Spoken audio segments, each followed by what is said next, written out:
নমস্কার বন্ধুরা, আমি সম্পাস কিচেনে আপনাদের অনেক অনেক স্বাগত। প্রতিবারের মতন আবারও নিয়ে চলে এসেছি আর একটা রেসিপি, সেটা হচ্ছে বাম্মি শাকের রেসিপি। এই বাম্মি শাকের গুণাগুণ আমরা প্রত্যেকেই জানি, তো আমি এই রেসিপি কিভাবে তৈরি করলাম সেটা আজকে আপনাদের সঙ্গে শেয়ার করলাম। চলুন তাহলে দেখে নিই আমি রেসিপি কিভাবে তৈরি করছি। তার জন্য এখানে নিয়ে নিয়েছি আমি এক আটি বাম্মি শাক। শাকগুলোকে আমি ভালোভাবে বেছে নেব। আমি এখানে ভালোভাবে বেছে ধুয়ে পরিষ্কার করে আমি এইভাবে ছোট ছোট করে কেটে নিয়ে নিয়েছি। আর এখানে একটা কড়াই বসিয়ে দিয়ে গরম হয়ে গেলে দিয়ে দেবো কিছুটা পরিমাণে রিফাইন তেল। তেলটা যখন ভালোভাবে গরম হয়ে যাবে, ফোড়ন হিসাবে দিয়ে দেবো একটু কালো সরষে।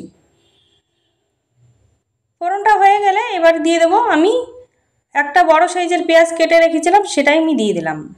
দিয়ে আমি ভালোভাবে নাড়িয়ে নেব। পেঁয়াজটা এখানে আমি ভেজে নেব। আমার এখানে পেঁয়াজ ভাজা হয়ে গিয়েছে। এবার আমি স্বাদ অনুসারে নুন দিয়ে দেবো। আর দিয়ে দেবো কয়েকটা চেরা কাঁচা লঙ্কা। দিয়ে আমি আরও 1 মিনিট নাড়িয়ে নেব। আমি এখানে ভালোভাবে নাড়িয়ে নিয়েছি। এবার আমি দিয়ে দেবো সামান্য হলুদ গুঁড়ো। হলুদ গুঁড়োটা দিয়ে আবার ভালোভাবে নাড়িয়ে নেব। নাড়িয়ে নিয়ে এবার কেটে রাখা শাক দিয়ে দেবো। শাকটা দেওয়া হয়ে গেলে আবার ভালোভাবে আমি নাড়িয়ে নেব। নাড়িয়ে নিয়ে এখানে আমি 2 মিনিট ধরে হতে দেব। 2 মিনিট আমি নাড়িয়ে নিয়েছি। এবার আমি ঢাকা চাপা দিয়ে রান্না করে নেব 5 মিনিটের জন্য। এই শাকটা বেশি সময় লাগে না, খুব তাড়াতাড়ি হয়ে যায়। 5 মিনিট পর আমি ঢাকাটা খুলে নেব। দেখুন কতটা সুন্দর হয়েছে। আরও 1 মিনিট ধরে আমি ভালোভাবে নাড়িয়ে নেব।